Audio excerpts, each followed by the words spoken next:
ప్రభువు స్తోత్రాలు. మరి ఒక దినాన్ని ఇచ్చాడు.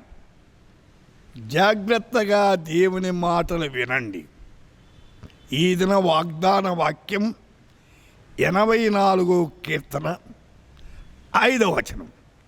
నీ వలన బలము నొందు మనుషులు ధన్యులో. Blessed is the man whose strength is in thee. धन्य है वह मनुष्य जो तुझसे శక్తి పాతా है. అయితే దేవుని దగ్గర బలం పొందాలి, దేవుని దగ్గర కనిపెట్టాలి. యెహోవా కొరకు ఎదురు చూచువారు నూతన బలము పొందుతారు అన్నాడు. దేవుని దగ్గర ఎంత కనిపెడతామో అంత బలాన్ని పొందుతాం. మోషే 40 దివారాత్రులు దేవుని సన్నిధిలో కనిపెట్టాడు, నూతన బలాన్ని పొందుకున్నాడు. నిర్గమకాండం 5:2 ఫరో నేను అతని మాట విని ఇశ్రాయేలు పోనిచ్చుటకు యెహోవా ఎవడు? నేను యెహోవాను ఎరుగను, ఇశ్రాయేలు పోనీయను అంటున్నాడు.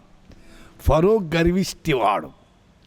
అందుచేత దేవుడు అనేక రీతులుగా మొత్తాడు, అప్పుడు పంపాడు. కాబట్టి కఠినాత్మునైన దేవుడి వారి హృదయాలు మార్చి దారికి నడిపిస్తాడు. ప్రసంగి గ్రంథము 9వ అధ్యాయం 10. బలము కంటే జ్ఞానము శ్రేష్టమైనది.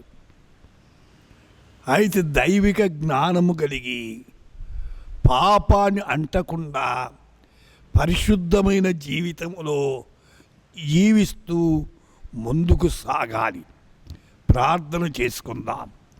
దయగలిగిన తండ్రి, మా శ్రోతలు ఏ కష్టాల్లో బాధల్లో ఉన్నా, వారి ప్రయాణాల్లో, వారు తలపెట్టిన కార్యాల్లో మీరే సహాయం చేసి నడిపించి ముందుకు సాగింపచేయమని, ప్రతి ఆటంకాన్ని తొలగించమని యేసు నామమున ప్రార్థిస్తున్నాము తండ్రి.